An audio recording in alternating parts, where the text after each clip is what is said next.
అంటే బేసిక్‌గా నాకు తెలిసి ఏంటంటే ఒక స్పోర్ట్స్ పర్సన్ అంటే స్పోర్ట్స్ వరకు ఇంట్రెస్ట్ ఉంటది. ఇంకా మహా అయితే లేదంటే గనక జస్ట్ అంటే కొంచెం ఇంకా వేరే అంటే కొద్దిగా యాక్టింగ్ ఇంతవరకు వస్తారు.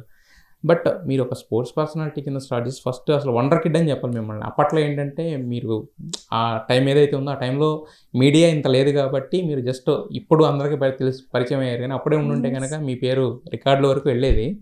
అసల బేసిక్‌గా మనకు 5 ఇయర్స్, 6 ఇయర్స్ ఆ ఏజ్‌లో ఏంటంటే అంటే మామూలుగా ఆటలు ఇలాంటివే గాని చదువనేది పెద్దగా వద్దనుకుంటాం. యెస్. బట్ మీరు 8 ఇయర్స్‌కే టోటల్‌గా 10థ్ క్లాస్ అయిపోయిందంటే అసలు ఏంటి ఎలా? అంటే ఇది స్టార్ట్ అయింది మా పేరెంట్స్‌తో. ఎవరైతే లైక్ దే స్టార్టెడ్ ఒక ప్రొఫెషనల్ పేరెంటింగ్ అనే కాన్సెప్ట్‌ని స్టార్ట్ చేశారు. ఓకే. లైక్ చూస్తే కనుక లైక్ 5 ఇయర్స్ వరకు నేను ఇంట్లోనే ట్రైన్ అయ్యాను. As Gandhiji said mother is the first teacher.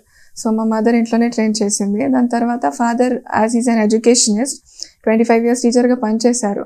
So ఆ ఎక్స్పీరియన్స్తో నన్ను ఫస్ట్ లైక్ 6 ఇయర్స్ ఉన్నప్పుడు బేసిక్స్లో ఇంగ్లీష్, హిందీ, తెలుగు చదవడం, రాయడం, మరి memory skills, hand writing skills ఇవన్నీ నేర్పించడం స్టార్ట్ చేశారు. సో బేసిక్గా కాన్సెప్ట్ ఏంటంటే నేను ఆన్సర్స్ని మగప్ చేయకుండా దాన్ని అర్థం చేసుకొని మన ఓన్ లాంగ్వేజ్లో రాయడం రావాలి. సో అలా నన్ను ఎడ్యుకేషన్లో ట్రైన్ చేశారు. So if basics are perfect అంటే బేసిక్ పర్ఫెక్ట్గా ఉంటే మనం ఏ లెవెల్ చదువైనా ఈజీగా చేయొచ్చు అనమాట. అంటే లెవెల్ చదవడం అదంతా ఓకే. బట్ మనకు అసలు ఇంట్రెస్ట్ అనేది దాని మీద క్రియేట్ చేయడానికి ఫస్ట్ అంటే చదువుని చదువులాగా కాకుండా ఒక ఆట మాదిరిగా ప్రేరించారనమాట నా తల్లిదండ్రులు నన్ను.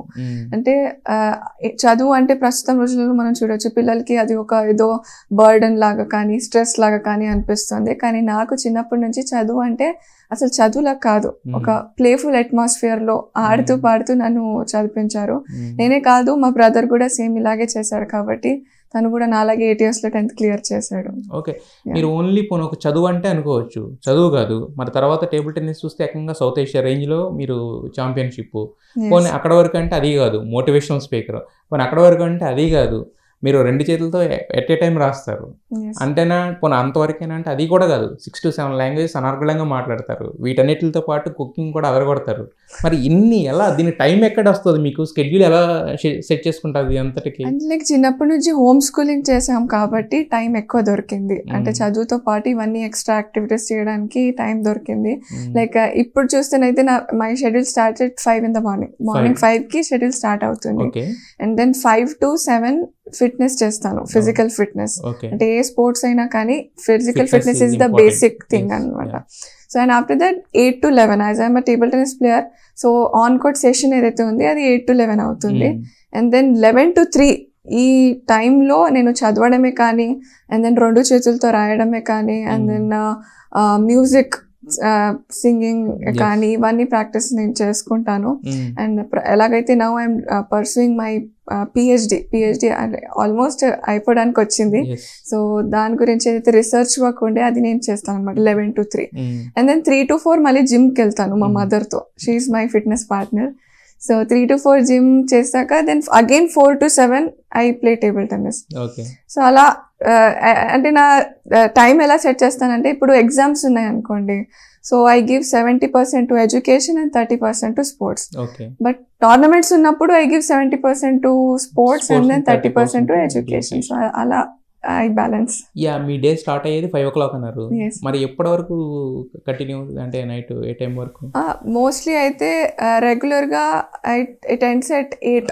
అంటే ట్రైనింగ్ అనేది 8-8:30కే ఎండ్ అవుతుంది. సో ఇంటికి వచ్చాక I just take some leisure time పేరెంట్స్తో కానీ బ్రదర్తో కానీ స్పెండ్ చేస్తాను. And then I go to sleep. అంటే ఇంకా మీకు లీజర్ టైం కూడా ఉంటుందా మీ స్కెడ్యూల్లో? ఎస్, అండ్ లీజర్ టైం దొరుకుతుంది. లైక్ చెప్పాను కదా, లైక్ వీకెండ్స్లో సాటర్డే సండేస్ అప్పుడు మ్యూజిక్ చేస్తాను. చాలా మంది అడుగుతారు లైక్ ఇవన్నీ చేసేటప్పుడు you may need some leisure time అని అంటారు. సో ఆ లీజర్ టైంలో కుకింగే కానీ, సింగింగే కానీ, పియానో ప్లే చేయడం ఇవన్నీ చేస్తాం. బట్ లేజర్ టైం అంటే ఏంటంటే ఎవరైనా కూడా ఇప్పుడు జస్ట్ సరదాగా అలా మూవీస్ చూస్తూ రిలాక్స్ అవ్వడం, లేదంటే అలా మ్యూజిక్ ఇంటూ రిలాక్స్ అవ్వడం, ఇలాంటిది కదా లేజర్ టైం అంటే. ఆ టైంలో కూడా మీరు కుకింగ్ ఇవన్నీ కూడా పనే కదా మళ్ళీ. అంటే అది నాకు పనిలా కనిపించదు. This is my signature dialogue since childhood. కష్టపడి కాకుండా ఇష్టపడి చేశానని ప్రతిసారి చెప్తాను.